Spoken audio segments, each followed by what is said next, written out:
Շնորհակալություն հարցերում ենք Անյուս ազատություն հարվածնուց և Պարոն Վարդանյան, դուք նշեցիք, որ Սամվել Կարապետյանի հետ որևէ քննչական չեն իրականացվել, ըստ ձեզ ինչու 53 քննիչներ այդպես էլ նախաքննության ավարտ չեն հայտարարում, եւ երկրորդ հարցը վերաքննիչ բողոքներ ներկայացրել եք նաեւ դուք պաշտպանական խումբը, ինչ հիմք, ինչ պահանջ ունեք եւ արդյոք դրանք վարույթ ընդունվել են թե ոչ։ Շնորհակալություն, հարգելի գործընկերներ։ Այո, 53 քննիչներից բաղկացած քննչական խումբը վերջին ժամանակահատվածը վերցնենք, թեև մինչ այդ էլ որևէ գործողություն Սամվել Կարապետյանի մասնակցությամբ չեն կատարում։ Այսինքն հարց է չի առաջանում, քրեական վարույթ, որ հարուցում եք, մարդուն մեղադրանք, որ առաջադրում եք, պետք է գիտակցեք, չէ՞ որ անձը անմեղ է, քանի դեռ հակառակը օրինական ուժի մեջ մտած դատավճռով չեք ապացուցել։ Հետևաբար ինչ պետք է չէ լինի։ Քննչականը, որը ոչ թե մեղադրանքի կողմի մարմինն է, այլ ամբողջական օբյեկտիվ քննություն ապահովող մարմինն է, պետք է ինտենսիվ գործողություն անի։ Ակնհայտ է, որ այս դեպքում գործ ունենք պարզապես ձևական մեղադրանքի հետ, ամեն գնով կալանք պահելու հետ։ Այսքան բան, ստեղ ուրիշ բովանդակություն չկա, այլ հարց, որ 53 քննիչ փաստացի ներգրավված են այս հրեշավոր, չարամիտ, ամոթալի գործողության մեջ, որտեղ այո, նոյեմբերի 18-ի խաբհման միջոցի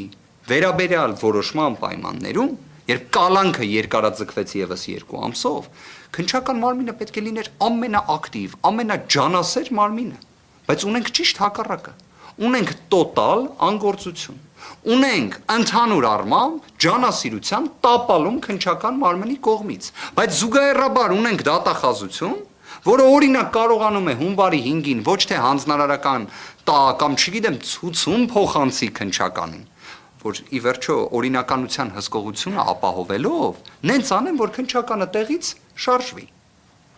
Ի վերջո ապահովի գործի ջանասիրությունը։ Փոխարենը ունենք, որ կարողանում են հասցնել վերաքննիչ բողոք մուտքագրել։ Ամեն գնով կալանք պահանջելու համար։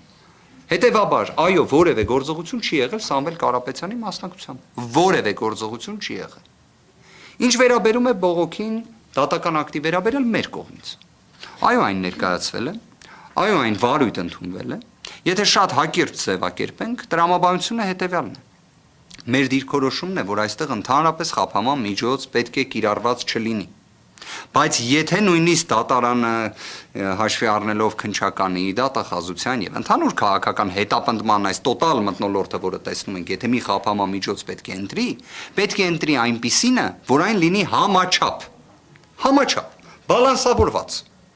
Երբ մենք խոսում ենք Սամվել Կարապետյանի մասին, մենք խոսում ենք անձի մասին, ով քաղաքական հայտ է ներկայացրել, դեռևս 2025 թվականի հուլիսի 4-ի իր հրապարակային ուղերձով, որը շարունակական է եղել, վերահաստատվել է եւ գնալով էլ ավելի մեծ մասշտաբի է հասել։ Հիմա այդ պայմաններում, երբ անձին հրապարակային հայտարարություններ անելու սահմանափակում է կիրառում, դրանով ինչ ենք պատկերացնում։ Այսինքն դրանով մենք ժողովրդավարություն ենք պատկերացնում, քաղաքական իրավունքների իրացում ենք պատկերացնում։ Հիմքերից մեկը դա է, որ այն պետք է անհապաղ վերացվի։ Երկրորդը, երբ կիրառվել է գրավ եւ բացակայելու արգելք, լրացուցիչ խաբհման միջոցի էլ անհրաժեշտությունը ո՞րն է։ Ընդհանրապես դա առավել քան բավարար է։ Առավել քան։ Հետևաբար մյուսը նաեւ ընդհանրապես դրա վերացումն է։ Տնային կալանք խաբհման միջոցի մասին է խոսքը, որը եւս չափազանց ինտենսիվ խաբհման միջոց է։ Եվ իդեպ այս ամենը ինչ որ իմաստով, հա, տնային կալանքի կիրառում, բայց նման տիտանական մասշտաբային սահմանափակումներով, համակցված այլ խաբհման միջոցներով, վերաքննիչ բողոք նման օպերատիվությամբ, դատավոր Սուրեն Խաչատրյանն։ Հուսանք։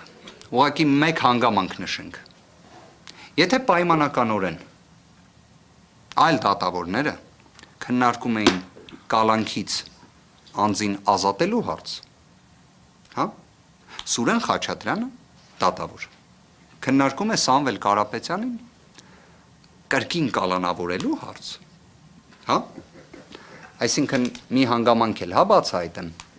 դատական նիստերից մեկի ժամանակ սա մի քիչ ծիծաղելի է հնչում,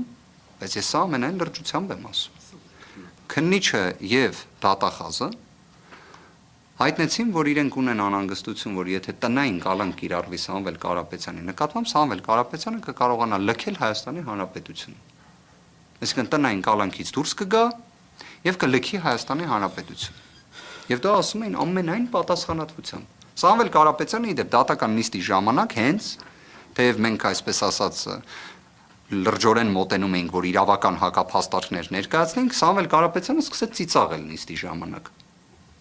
Դրանից հետո էլ մենք չհակադարձեցինք, որովհետև սա էլ երևի բացահայտենք, դատավորն է սկսեց ծիծաղել։ Այլարց իհարկե, ծիծաղեց, դրանից հետո կալանքը միևնույն է երկարաձգեց, բայց ինչև է սա ուզում եմ ասեմ որպես երևույթ, այդքան ծիծաղելի են նման փաստարկները, բայց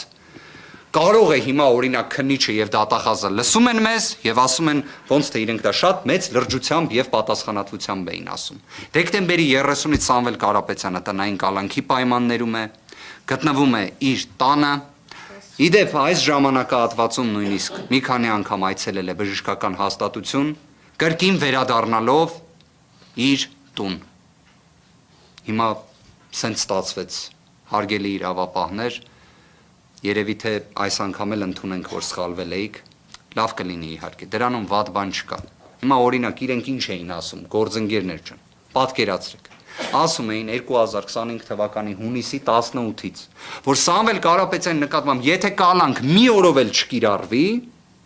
երկինքը փուլ կգա Հայաստանի Հանրապետությունում։ Իրավապահ համակարգը կտապալվի, չգիտեմ, արևը դուրս չի գա, խաղաղություն չի լինի, չգիտեմ,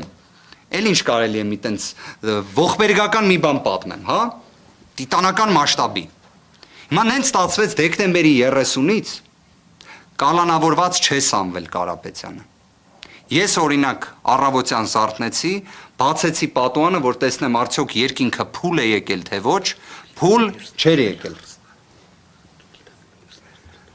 Այսքանը գործընկերներ ջան։ Մի փոքր լրացում ձեր հարցի հետ կապված 1000 ներողություն եմ խնդրում։